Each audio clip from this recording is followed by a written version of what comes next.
Bonehead. Don't go with anybody. Except mommy or daddy, or the people they say are okay, or you know. But don't go with anybody else. Get a lawyer, find a policeman, make a run for it. There are some people that if you talk to them, they might explode. That could make you a bonehead. Bonehead.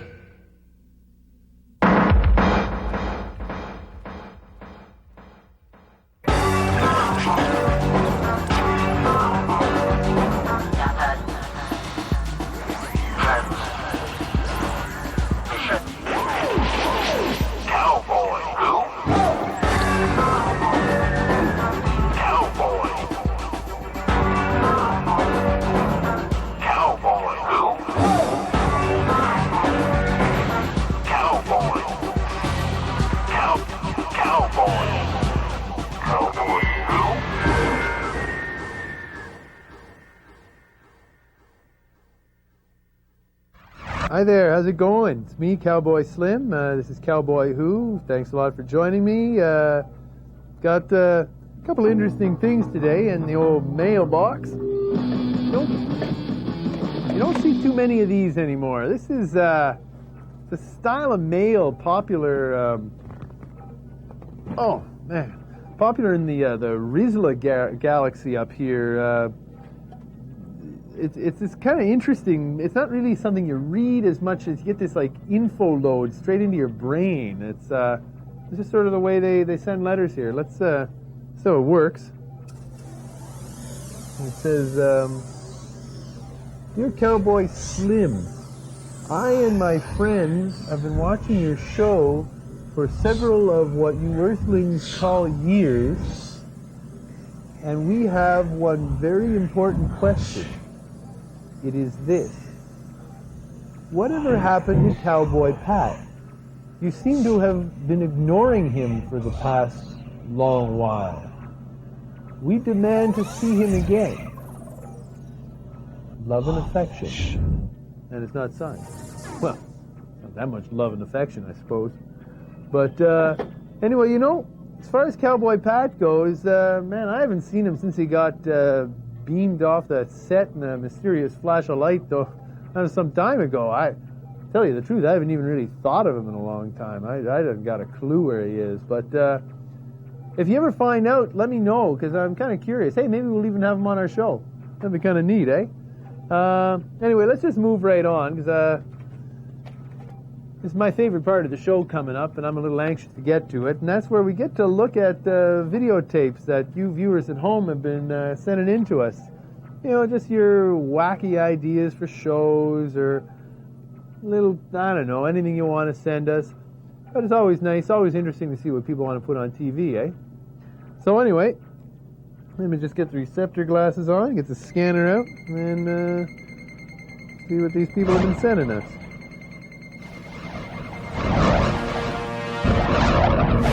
Slim. I'm from the planet Klamp. Now, as you know, our species has had the misfortune of evolving into something that looks exactly like what you Earthlings think of as a clamp. Just a clamp.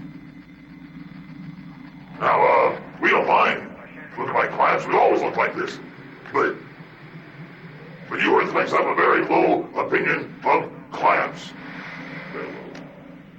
And we've become the brunt of a series of embarrassing jokes.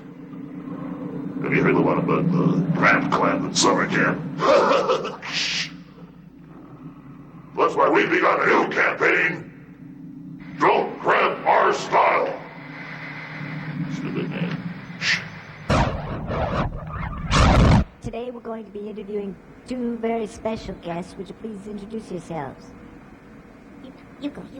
Come on, children. You don't want to use this again. Come on. Please. Can we get on with it? You agreed to do it. Get out. Settle down. Yes, my name's Inspector O'Reilly, and this is Queen Phyllis I, and we've come to tell you that we kidnapped Cowboy Pat. Oh, yes. It was so great. I hate that dumb man. He's so ugly. I'm so glad we got him. How did you kidnap him? Are you professionals or what? I got all my kidnapping experience when I became a cowboy. I thought you were an inspector. Yes, he was inspector first, and then he found himself on the Cowboy Who show, and now he's a kidnapper, and I hired him to kidnap that ugly Cowboy Pat. That's it for now. And from Scum TV, No, do the other one. Bye for now. See you tomorrow afternoon when we'll be interviewing the ghost of Cowboy Pat. Children, please. Children.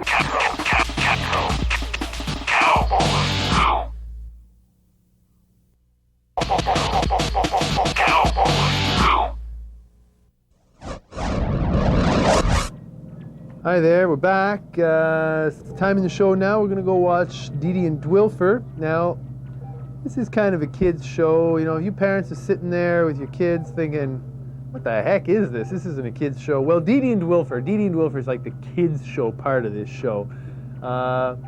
You know, it's, well, you'll watch, you'll see. And I hope you like it, because, you know, it is a little weird, but, you know, it's a kid's show. So anyway, let me just get the receptor glasses on, fire up the old tuner here. There we go.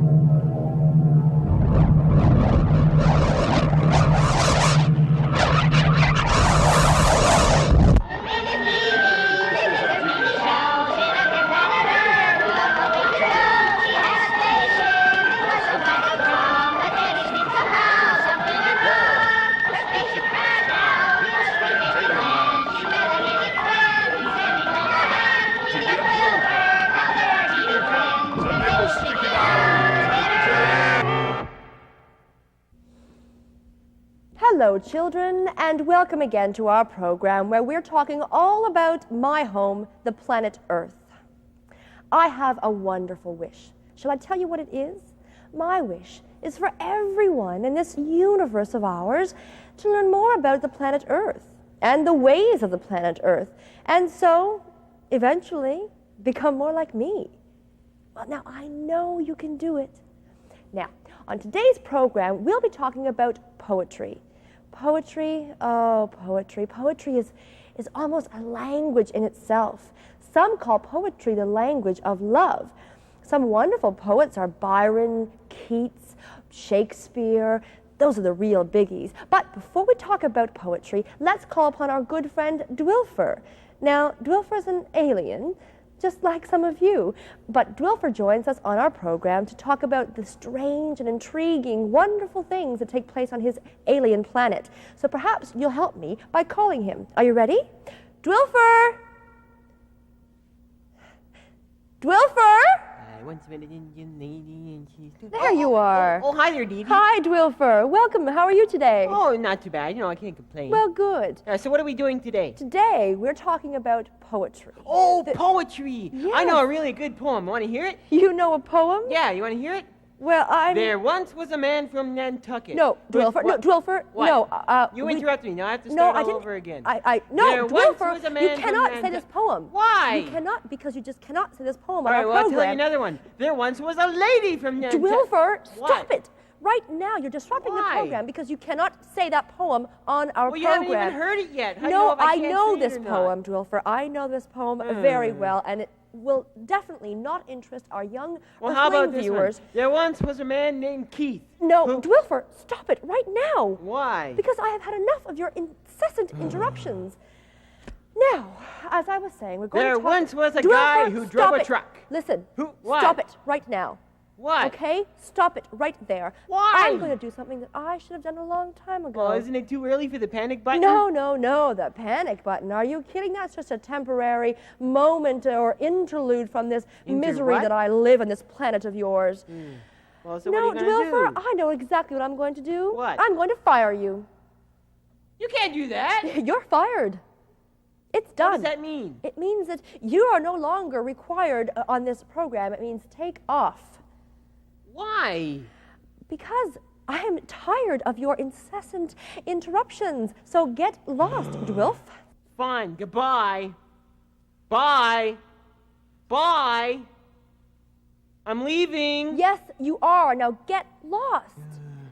Fine, I will.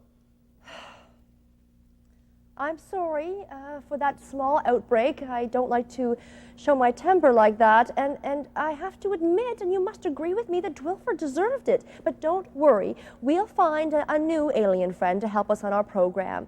Right now, let's go to Time for Tots. And for those of you who were following with us last week, you will remember that Mr. Yavelian did have some problems, but I have spoken to him, and he has agreed to make things cheerier. So let's all watch now with Time for Tots. Nobody wants me anymore.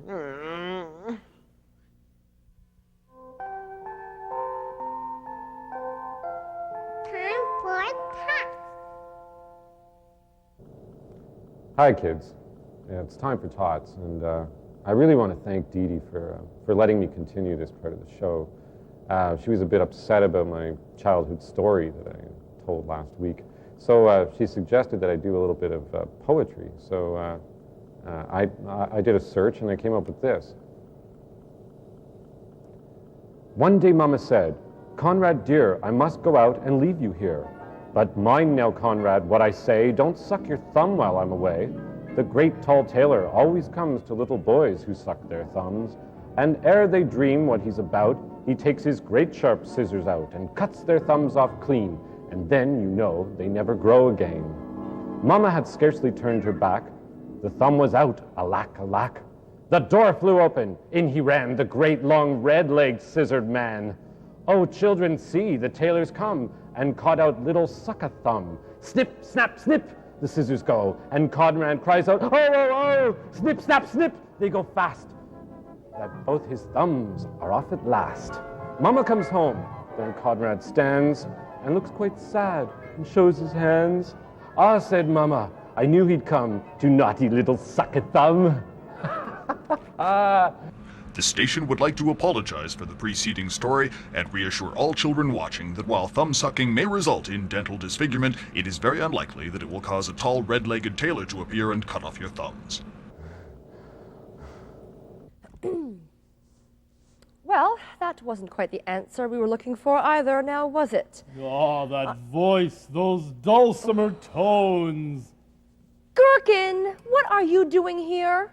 Ah, Dee Dee, it is you. What an utter surprise to find you here. No, Gherken, it's no surprise at all. Of course I'm here. I'm the hostess of this program. Ah, the program. I had completely forgotten about that.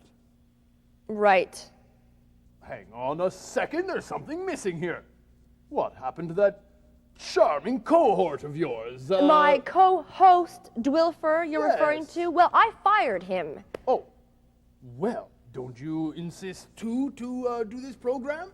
Well, of course I insist to do this program. Wait a minute, Gherken. Did Dwilfer put you up to this? Dwilfer told you that he got fired, and he told you to come here, didn't he? He said that I might be looking for a new alien friend for the program. Am I right? Well, yes. To be honest, yes, that is precisely what happened. When I heard from Dwilfer that his presence were no longer required on this program, I had hoped that his shoes could be filled by multi-talented feet, such as my own. Well, Gherken, I've seen your feet, and I've seen your multi-talents, and I hate to have to tell you again, but I'm really not impressed. Well, granted, I may not be as talented as your earthling compadre Audrey's, but you would be bench-pressed to find a more talented being on this planet. All the others have lost it. All they do is watch TV all day long. They never take the time to develop their talents as I do. You may have a point there. After all, there is more to life than watching TV. Exactly. There's also being on TV. Well, exactly. Yes. Well, it might not be such a bad idea after all. All right, Gherken, we'll give it a try. Now, let's go along with our program now. And we Thank will you, Dee Dee, and let me say, you will live to regret it. Well, I certainly hope not. Now, let's continue on with our program. As I said earlier, we're talking about poetry. So we'll go down to the planet Earth and find out what the children there have to say about poetry. Yes, onward and offward. Right.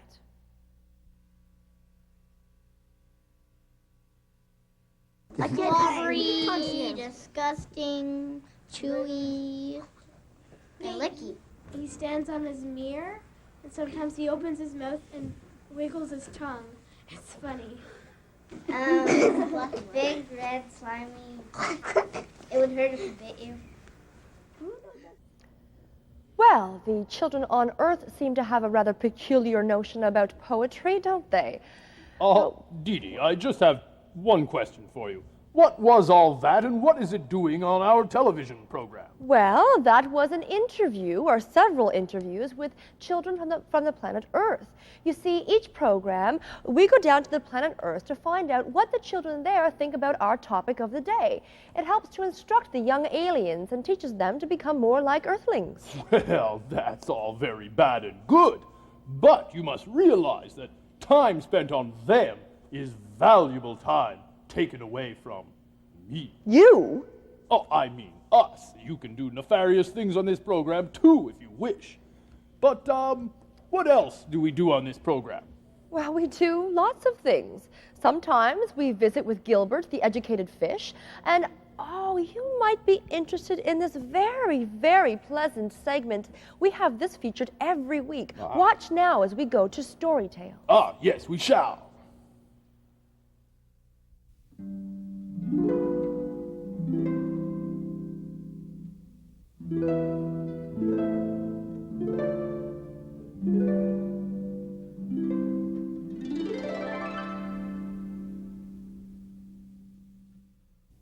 Once upon a time, there lived a king who was afraid of everything. His name was King Ed. In thunderstorms, you would find King Ed under his bed. If there was a mouse in his royal chamber, you would find King Ed up on a chair. He was frightened of spiders and snakes and geese and horses and loud noises and ink. But the one thing in this world that King Ed was most afraid of, the one thing that he most wanted to hide from, were other kings. And even though he didn't even know any other kings, he didn't even know their names, King Ed knew that they were up to no good. Then one night, King Ed had an interesting and troubling nightmare. In this nightmare, an evil king had burst into his chamber carrying a giant spear, and he was just about to throw it. Frantically, King Ed tried to snap his fingers to summon his servants. It was then that he noticed he was wearing a single red glove. He snapped his fingers anyway. Instantly, a huge tiger appeared, a tiger as big as 3 tigers. As quickly as it appeared, this tiger attacked the enemy king, attacked his soldiers, and then went back to his kingdom and attacked everyone there. When everyone was dead, it disappeared. Just like that. Well, when King Ed woke up the next morning, he called for the court magician. He ordered her to create a red glove that would do exactly what the red glove in his dream did.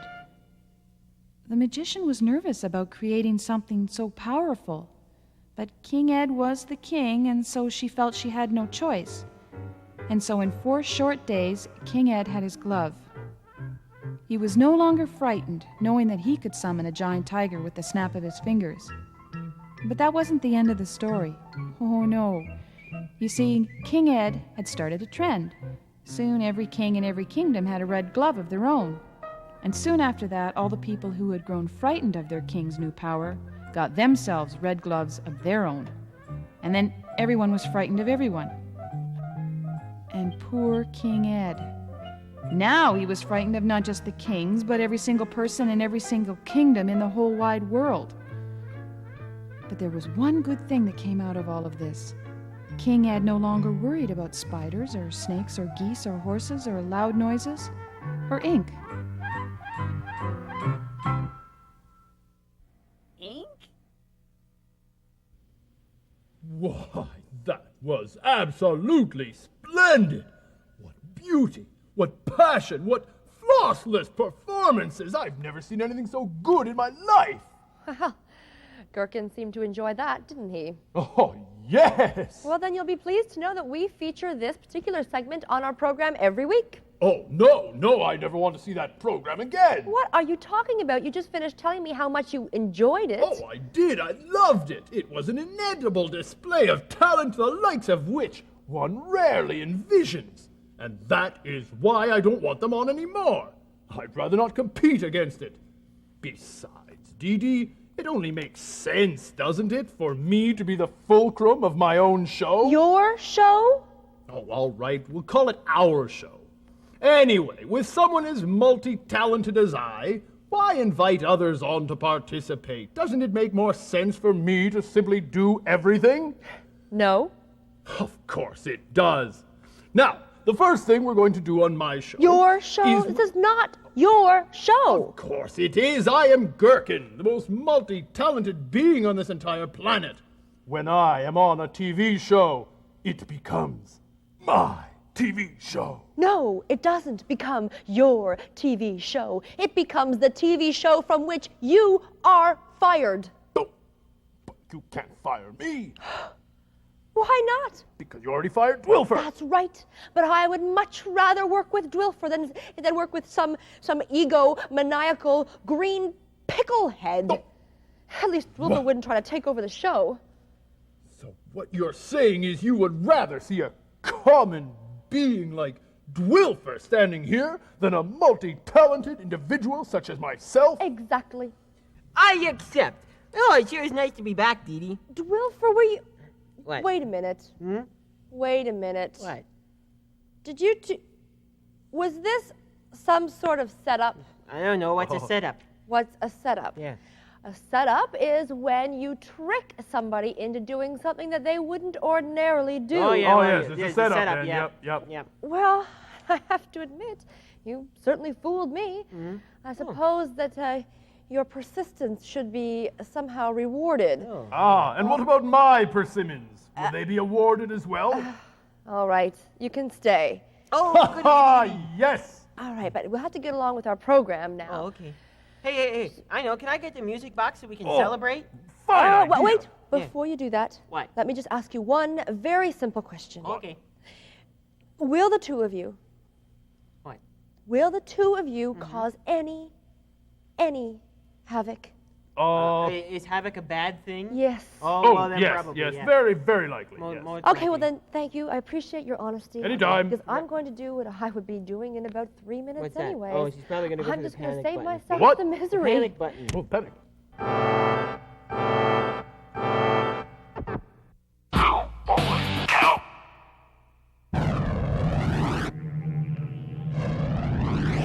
There was fire in the land, and on that morrow many suffered in their heads the pain without ending. And lo, magicians did call forth giants from the smoke, and were slain thereby, and their heads the booty of idle sailors, or did repent of their sins, and were made thereby of their heads to be no more companions, or were set adrift in vessels of iron, provisioned only with suet and lye. And some there were that sought to tame the beasts of the air, and were tamed thereby, and taken up, and rent asunder, or made meat for the pleasure of demons unnameable. Something's wrong with the text. Or were to be devoured by behemoths of fury, or others did submit to the law, and did repent of their sins, and so did come to their end, and knew no more of Cowboy. Who?